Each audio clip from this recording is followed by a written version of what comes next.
This is Eyewitness News Weekend Edition.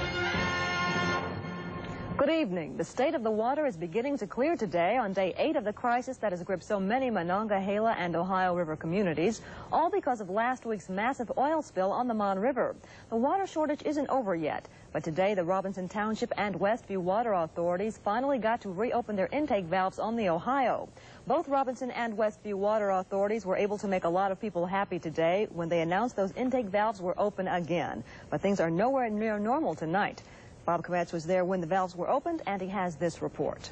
30 this afternoon, without fanfare, the switches were thrown at the Robinson Township Water Authority's Groveton Purification Plant, and water from the Ohio River began flowing through the treatment process for the first time in nearly a week. 4 a.m., we took tests, sent them to the laboratory. All test results came back negative. But make no mistake, life is not back to normal in Robinson and North Fayette Townships. At this time, we are in operation. We are still asking people to conserve. This is Robinson Township's 1 million gallon storage tank along Route 60. Wiesner says they need about 15 feet of water in that tank, or about 300,000 gallons, before flows can return to normal. They don't know how long it will take to fill the system, but it will be checked hourly. As for concerns about the purity of the water, Wiesner says the water is safe. What makes you that confident of it? Because of the extensive, very extensive testing that was done by all agencies as well as ourselves, and the continued monitoring that we'll be doing at our plant. There was also a break for Westview Water Authority customers today. Westview Water again started drawing water from the Ohio this afternoon at 2:30. We have enough to put our customers on full service, but we're asking them not to waste the water, but we can put them on full service. Bob Kometz, KDKA Eyewitness News. Now, North Fayette Township gets its water from Robinson Township Water Authority. Some service there has been restored, but the pressure is low. So folks in North Fayette are still being asked to wait for normal water service, and they conserve what they have to. Brenda Waters attended a special church service in Imperial this morning that got some of the people thinking about how they should cope with this water shortage.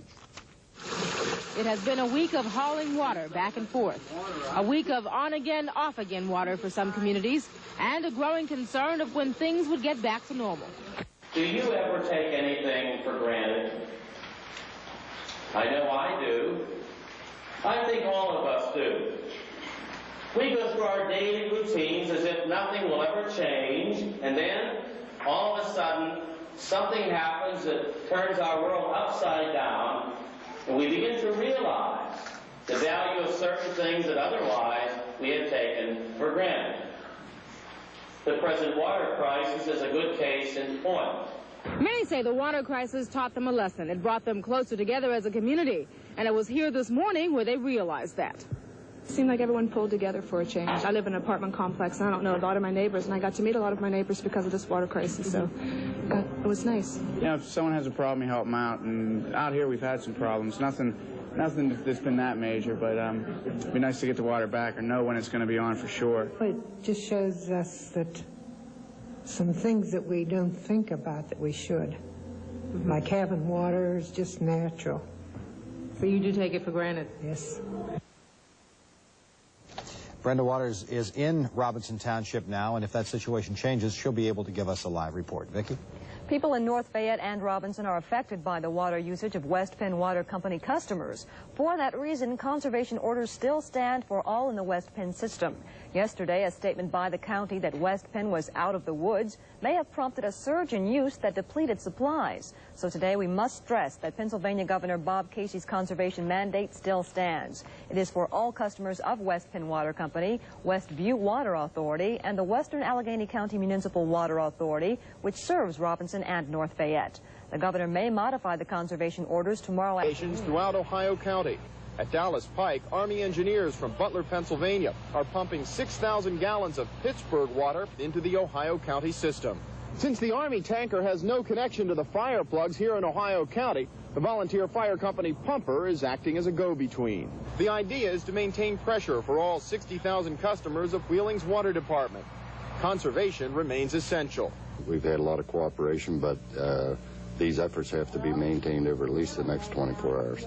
This morning, West Virginia Governor Arch Moore toured the water treatment plant and expressed his concern about the water emergency. We're past Chestnut. Wheeling is our next major difficulty.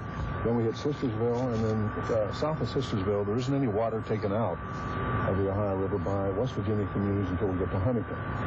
So this is a major difficulty as we address it here in Wheeling. And here in Wheeling, the emergency provisions do seem to be working. Yesterday, the water supply here in storage fell to critically low proportions. But as of this evening, they have been able to put 1/4 of the supply back into the city's reservoir. Even so, Ron, they're asking non-essential businesses to remain closed tomorrow, as they have all weekend long, until this water crisis in West Virginia is over. Bill, has it been asked to conserve until the water crisis rocks? It happened overnight in a line owned by the Westview Water Authority, already under the conservation alert. The utility capped the break very quickly, but a 2-block area of McKees Rocks remains without water tonight. That break involved both a 6-inch and a 4-inch water line. Service should be restored to the affected homes by early this evening. And a 2-alarm fire today in the Homewood Brushton area ripped through a 2.5-story house. It left 12 people homeless. The afternoon blaze apparently was caused by faulty wiring. The Salvation Army and the Red Cross are helping the family to find shelter. Damage in that fire has been set at $10,000. 2 Indiana County men were killed early this morning in a 3-car pileup along Route 119 just south of Black Lick. 18-year-old Raymond Palmer and 21-year-old Ivan Henry were killed when the car they were riding in spun out of control and slammed into an ambulance. The ambulance was not carrying any passengers, but the 2 medic drivers were treated and released for minor injuries. A 3rd car slammed into the back of the ambulance, injuring the driver. He was treated and released at a nearby hospital. Police in Bell Vernon tonight are searching for the driver of the car that struck down a Brownsville man last night. 32-year-old David Stimmel was struck last night along Newell Road by a passing car while he worked on his own car. Police say the driver kept going after hitting Stimmel. The car is described only as red with damage to the right front and side. If you have any information, you are asked to call State Police in Bell Vernon. Coming up, Brian Sussman has a look at our weather for the week ahead. And they're netting a lot of our foul friends who got caught up in the oily mess. For each other. Zenith.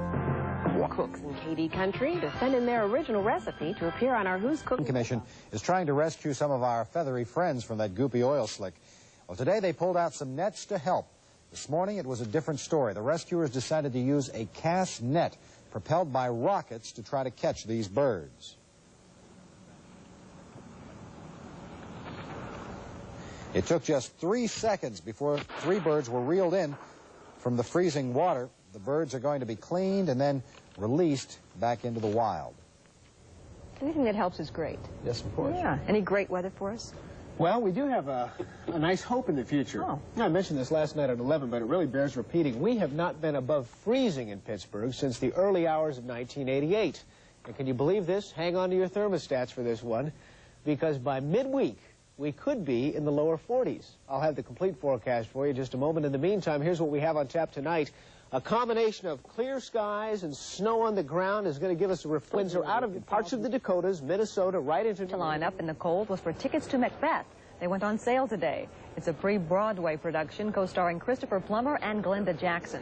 It's the first pre-Broadway performance for a play in Pittsburgh in years. Performances start February 23rd and run through the 29th. I wish I'd had some tickets. Back in the days of the old Nixon Theater. No, I wasn't here. Well, they used to did do they? That.